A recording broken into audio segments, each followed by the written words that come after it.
Good morning, everyone, and Happy New Year. It's a joy to come together and worship the Lord, and this is an opportunity for us to be thankful for we have the freedom here in our country to express our worship to the Lord through hymns, through prayer, and even through listening to God's Word. 2026 came as a promising year for all of us. Maybe we had a lot of struggles in the past year, and we know that the Lord is still in control despite of all these things, and so we would like to entrust to Him everything that the Lord has for us. So this is also a way for us to know how God can really work when we entrust everything in His life, in His hand. That's why our topic for today is entitled, Teach Us to Number Our Days. It speaks of how we can entrust everything to the Lord. But we must also understand that because of our wisdom, because of our experiences, maybe because of our education, we tend to entrust everything to our own discretion, to our own decisions, even to our own way. But this is a reminder that no matter how well we are educated, no matter how many experiences we had in the past, it is always important to go back to the Lord.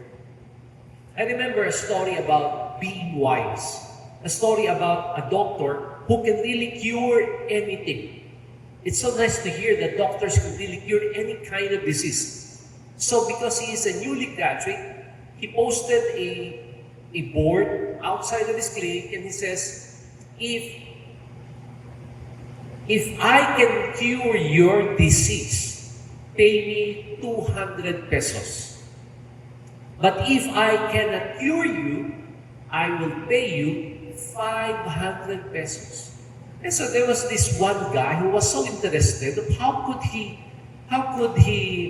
outwit this doctor. So he came into his clinic and said, Doctor, I have a problem with my tongue. I cannot taste anything.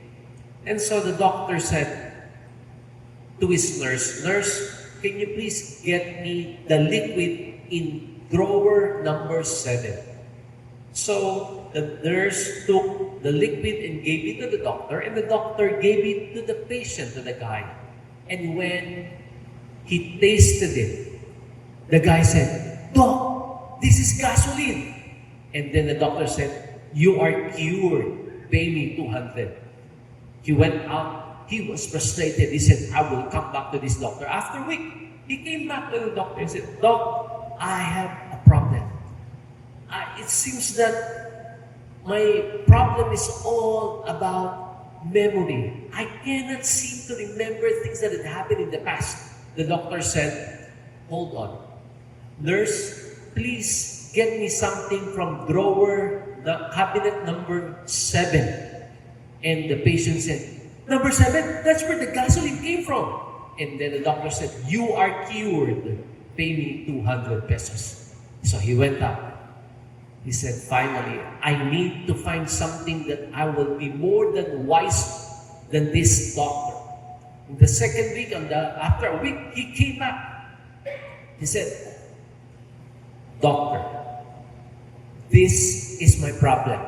My eyes became very blurred. I cannot see anything clearly. And so the doctor said, you've been here for quite some time, and I must tell you, I cannot cure you.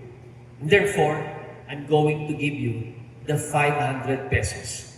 Out from the pocket of the doctor, he got 100 and gave it to the guy. And the guy said, Doc, this is 100 pesos. He said, now you can see, you are cured. And so he went out still frustrated. There are many things in life that can give us disappointments, frustrations, and even discouragements.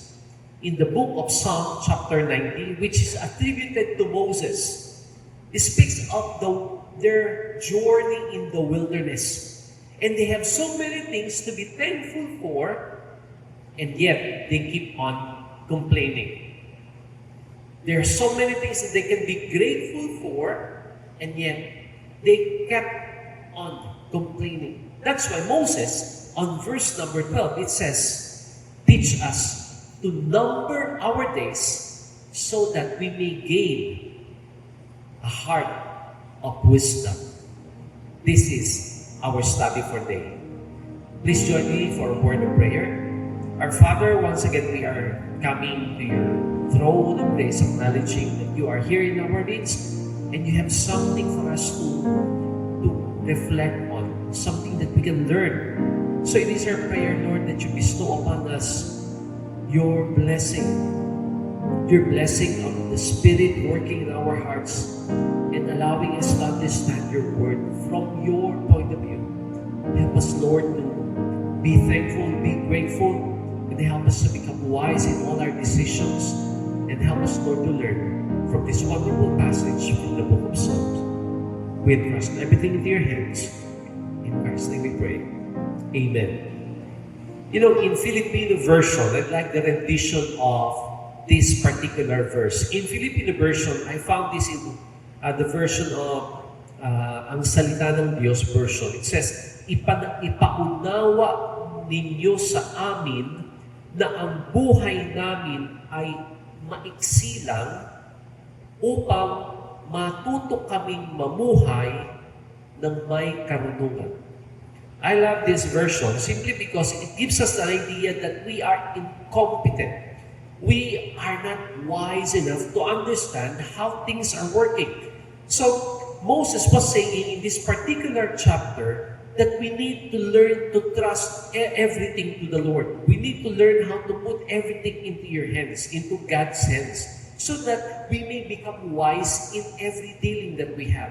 So by entrusting it to the Lord, we will gain wisdom. When we entrust everything to the Lord will grant us wisdom. So let me just share with you 5 important principles on how can we entrust everything to the Lord. How do we entrust it? How does it relate to gaining wisdom? The first one is, in order for us to learn how to teach or how to number our days, we need to learn how to evaluate our life. So the first thing that I'd like us to remember is this: evaluate our life. And in evaluation, we have to be honest with ourselves. When Moses says, teach us to number our days, it speaks of reflecting on our life. That's what it means. When you say to the Lord, Lord, teach me to number my days, it speaks of my life. It speaks of the number of years of my existence. So the first thing that we need to understand is to evaluate our life. In Colossians chapter 3, verses 23 and 24, it says, whatever you do it heartily as to the Lord, and not to men, knowing that from the Lord you will receive the reward of the inheritance. For you serve the Lord Jesus Christ. So, in order to evaluate, we go back to the purpose. Why are we doing the things that we're doing? Why do we do what we do? Why do we go to church? Why do we read the Bible? Why do we do good things? What is the purpose of all these things? We need to learn how to evaluate. You know, in my life, I've learned to evaluate from the point of view of how God called me from the very beginning all the way until now. What is the purpose of my life when it comes to being a father to my children? What is the purpose of being a husband to my wife? So evaluation goes back to how the Lord called me and where did God place me. So when we learn to evaluate, we become honest with the Lord that it's not because of our goodness. It's not because of what we have done. And it's all because of what God has done for us. Evaluate our life. Secondly, if we need to pray that the Lord will teach us to number our days, we need to establish our relationships. Secondly, we need to learn how to establish our relationships. Nowadays, we are being bombarded by the news about the flood control and the DPWH and so many bad things around us that even to the point of breaking up a relationship because of these many factors. And it has gotten into our relationships with our family, our relationships with our friends are being affected by the things that are around us. So, how do we set it? How do we establish it? By understanding that these things are external factors that should remain external. It should not get inside of us. I remember during the election time back in presidential election in 2020, what year was that? 2023 or 2022? My wife and I even had an argument because we have a different presidential preference. We even quarreled in a car. I just can't imagine that those external factors are getting in our relationship. That at the end of the argument, we were just laughing. After a few hours, and then everything is settled down. And we were just laughing and saying, just imagine, for the presidential election, we have to fight and quarrel. And so we were just laughing about it. Now, it gets into our system, even in our relationship with friends. So in order to learn to number our days, we need to establish good relationships. And part of that is to emphasize in our heart, relationship is way heavier than all those factors around us. Do not lose the relationships that God has placed you. Take care of those relationships. Learn how to forgive. Are you hurt? Are you offended? Do you know someone in your life whom you are deeply hurt and deeply offended? Establish relationships by learning how to forgive. And I tell you, it is a breakthrough if we learn how to forgive. It does not only set the person free, it also sets us free. Establish relationship. In 1 Peter chapter 4, verse 8, it says, above all things, have fervent love for one another, for love will cover a multitude of sins. I remember a story of a guy who has borrowed money from a certain guy. So this guy, the borrower, was not able to pay. And so I get to talk with the lender. So I told the lender, you need to learn how to forgive the person. If he really cannot pay, then it's up to him and the Lord. At least you did something good and you were able to help. And then the guy said, it's really difficult to say that I have forgiven him in my head, but whenever I see him, there's something in my heart that makes me bitter. And I said, that's the key to forgiveness. Forgiveness is not just about in your head. Forgiveness is all about in your body. And I must tell you, it's really difficult to forgive. That's why in order to forgive someone and establish relationships, we need to ask the Lord to help us. Help me, Lord, to forgive the person that I was hurt, the person who offended me. This is my way of establishing good relationships with them. So the third one, in order to gain a heart of wisdom, in order to number our days, we also need to learn how to entrust our decisions. Entrust our decisions. So the first one, evaluate our life. Secondly, establish relationships. Thirdly, we need to entrust our decisions. We must understand that Moses, by the time he followed and obeyed the Lord, He entrusted everything to the Lord. When he faced Pharaoh so that he could request Pharaoh to free the Israelites, he entrusted everything to the Lord. Lord, I am not a good speaker. And the Lord answered him, I will provide you a spokesperson in the person of your brother Aaron. And Aaron came forward.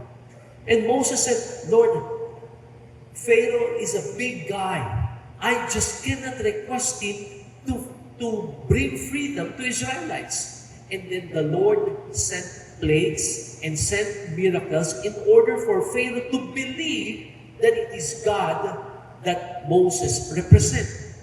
You see, this is the purpose why when we entrust everything to the Lord will take good care of our decisions. We may feel that along the way, we made a wrong decision, but in the end, we will find the Lord is making His own way through our decision making. In the life of Moses, we can sense that in every decision that he has to make, he has learned to entrust it to God. Out in the wilderness, Israelites were actually complaining about water. They do not have water. Who would have water in the middle of the wilderness? And so what did he do? Moses called on to God. Asked God about the complaints of the people. And the Lord answered Moses. You see, when you learn to entrust and ask the Lord for wisdom, it is the Lord who will continue to give you the wisdom on how to act on the problem. Only if we will learn how to entrust everything unto Him. It is also important that in entrusting to the Lord, we will also see that there will be problems along the way. And those problems are not really easy to overcome. Remember, when we entrust to the Lord, there are certain questions that we need to be reminded. Number one, if we would like to entrust our decision, let us ask the Lord, how will it affect our relationship with God? In order to make a wise decision, let's go back to the question, how will it affect my relationship with God? Secondly, how will our family and our loved ones or friends react to it? If I make this decision, what would be the impact of this to my family, to my loved ones? And will it bring satisfaction and joy in my life if I will make this decision? So let us remember, when we entrust our decisions to the Lord, there will be struggles along the way. But let us reflect on those questions. How will the Lord be glorified? How will it affect our family? Will it bring joy in my heart? These are the decisions that we have to make every day. But this is the promise in Proverbs chapter 16, verse 3. Commit to the Lord whatever you do, and He will establish your plans. Commit to the Lord whatever you do, and He will establish your plans. There was a time that I was going to take Cebu Pacific on my flight going to Davao. And by the time I get to the airport, I was caught in the traffic. And I know I need to be there at least 2 hours before the flight because it's a domestic flight. So I was there like an hour and 30 minutes before my flight. And so I had to rush going to the teller. By the time I get to the lady who's issuing the boarding pass, she told me that I have an excess baggage because it's two baggages. So I have to make it one. So she instructed me that I have to go to one corner in order to wrap it with the plastic. But time is running short. So by the time that I get there to the corner, I need to fall in line because there were a lot of customers also the same thing. They need to wrap a plastic about 2 baggages. And so by the time, I do not know what to do because if I will leave the baggage, I can get into my flight, but I won't leave my baggage. If I will stay with my baggage, I might miss my flight. So I was really confused on what to do, but I just stayed on the line and I prayed, Lord, please help me. Help me to get through everything and help me not to miss my flight. If this is not your will, I am willing to accept that I am left behind simply because I did not come on time. And so after prayer, I realized the Lord quickly answered my prayer. You know, the line about 3 or 4 more lines before my turn for the plastic, the guy who was doing the plastic wrapping said to the customer, yours is too big, it won't fit here. So he skipped it. The other one, he has some issues. So he skipped it again until it's my turn. And I was right there after a few minutes after my prayer. And I said, Lord, that was fast. And so I was able to wrap it and then paid it and then went back to the lady was issuing the boarding pass. And when I was about to line up, the lady told me, sir, you don't need to line up because you already lined up a while ago. So I went there and then issued the boarding pass and went to my flight. I was able to make it on my flight. I'm not saying that everything that we prayed for, we will receive favorably. That's not what I'm saying. But when you learn how to accept that everything is under God's hand, whether it will be positive or negative, when we learn to accept everything that it is from the Lord, He will give you that joy in your heart that no matter what happens, God is in control. Learn to entrust our decisions. Number 4, in order to teach us to number our days that we may gain a heart of wisdom, we need to learn how to eliminate baggages in life. Eliminate baggage in life. How do we eliminate baggage in life? How do we do that? In Matthew chapter 11, verses 20 to 30, it says, "Come to me, all you who are weary and burdened, and I will give you rest.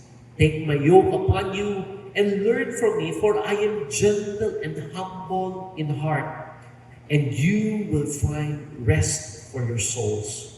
Verse 30, "For my yoke is easy and my burden is light."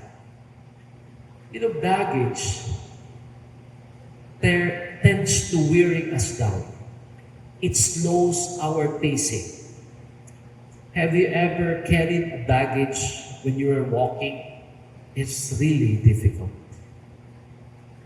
When I was teaching in Grace Christian College, I used to see students pulling their bags all the way to their classrooms. And I have found so many students whose bags are way heavier than themselves and they had to carry that. It was really difficult. You see, those students are actually some of us in the same situation. We are walking, we are doing our routine every day, but there are so many baggages behind us. Baggages of unforgiving heart, baggages of conflicts and misunderstandings, baggages in our health, baggages with financial problems. How do we eliminate them? In Matthew chapter 11 gives us the key. We need to ask the Lord to take it away. And I believe if we will learn that from a humble heart, the Lord will really answer. In my life as a Christian, there's this one person that became a stumbling block to me. And every time I see him, I felt like I want to backslide because I do not see Christ in him.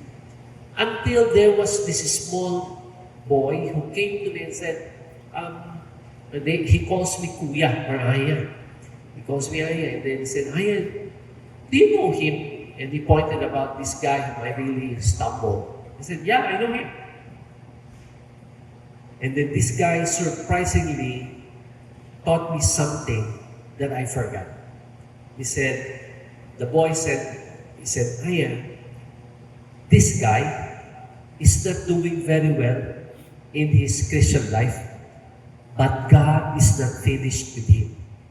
Those are the exact words. God is not finished with him. And that's when I reflected. The guy that I got stumbled became a baggage in my life. That every time I see him, I just don't want to become a Christian anymore. But the small boy, my shorty, taught me a reminder that God is not finished with all of us. So, if God is not finished, I should not be stumbled by His character. Because time will come, God will create a new person in him. Fast forward, after a few years, that guy who became my stumbling block decided to get baptized. After he got baptized, there were some still ups and downs, but I can sense that he is really growing in the Lord. After he got baptized, he went into a wrong influence, and then eventually there was a twist in his life, and now he is walking and he is growing in the Lord. And I can firmly say that his heart was renewed. So from the time that I got stumbled now, his life becomes a blessing. So you see, when we learn how to eliminate the baggage, is when we ask the Lord to work in the life of those people. Because when we learn to pray for them, God will work in them. That's why the Bible speaks, if we will learn how to come to God, those who are weary, those who are burdened, the Lord says, my yoke is easy, my burden is light. You come to me and I will take care of it. Do you have baggages in your life? Do you have baggage that slows you down? Are there baggage that makes you downhearted? This is the time for you to give it to the Lord and ask Him to teach us the number of days, and that is a way for us to gain wisdom. The last, if we go back, number one, we need to evaluate our life. Number two, we need to establish our relationships. Number three, we need to entrust our decisions. Number four, eliminate baggage in life. And the last one, we need to learn how to engage in life's challenges. We need to learn to engage in our life's challenges. All of us do have challenges. I know the only people who do not have any challenges in life are the dead people. Those who are dead, they don't mind anything at all. But I believe we are all alive and kicking. We do have challenges. And that makes us alive. Now, if there are challenges, we are not to draw away from it, but instead we need to learn how to engage in it.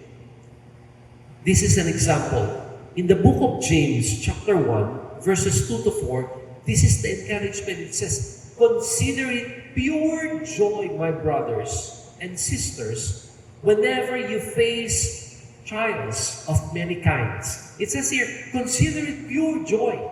What makes it joyful when you have challenges, whenever you face trials? This is what James is saying. Verse 3. Chapter 1, verse 3. Because you know that the testing of your faith produces perseverance. Let perseverance finish its work so that you may be mature and complete, not lacking anything. So the idea is that when we learn and when we face challenges, it makes us mature. It makes our joy complete. We will not be lacking anything. And I tell you, when we face challenges, we grow. When we face challenges, we become wiser. And that's how we engage. Do not draw away from it, but instead, pray for it and face it head on. And this is why many people become wise, because of how they face challenges. That some people who always stay away from it, instead of facing it, the tendency when they get challenges, they are scared away. Learn to pray for Him. Do we have challenges in life? Do we have challenges? Engage. Engage. For we know God is with us. I took the board exam for a teacher's licensure. The licensure examination for teachers, the LEP, way back many years. The difficult challenge to be there is to realize that I failed. After the board exam in the afternoon, when everybody's going out, we were talking about those who took the board exam. How did you do? And we are all sure that we failed. But since we cannot do anything about it, we just prayed for it. And then eventually wait for the result. When the result came out, we were surprised that we all passed. The barkada passed. And we were so happy. So the challenge of uncertain things, the challenge of believing that the Lord has something better for you is really a challenge. But this is the completion of that challenge, is when you give it to the Lord and ask the Lord, it's up to you, God. So it became sweeter when you realize that after you have completed and give it up to the Lord has given you favor. So when you have challenges, give it up to the Lord. And that's gaining a heart of wisdom. Ecclesiastes chapter 12 verses 13 and 14. And this is where I will end. It says, now all has been heard. Here is the conclusion of the matter.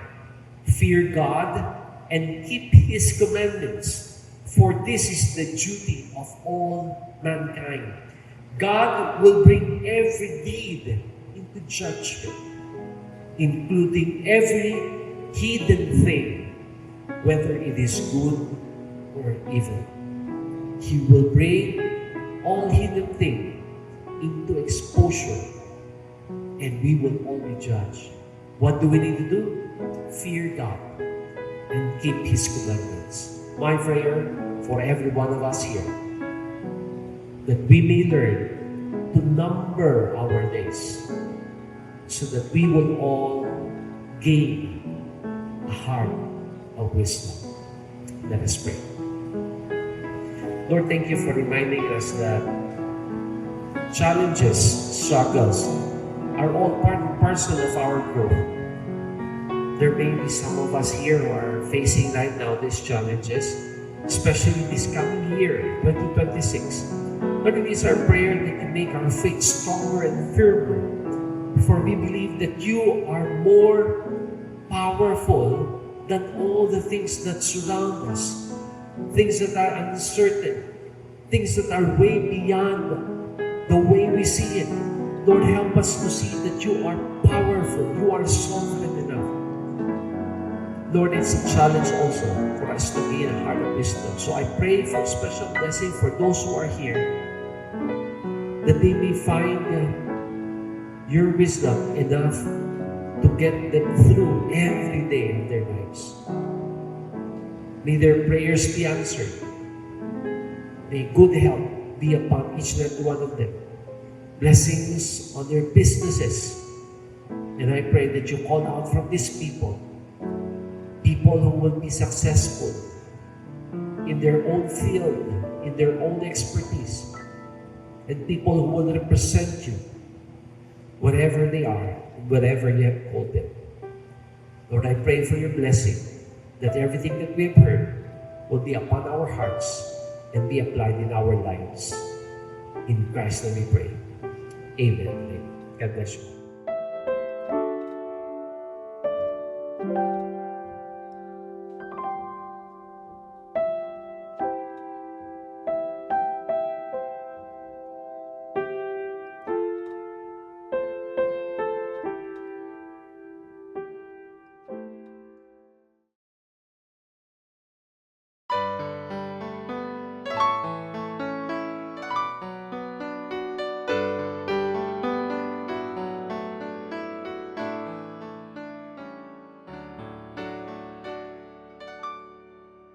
In moments like this,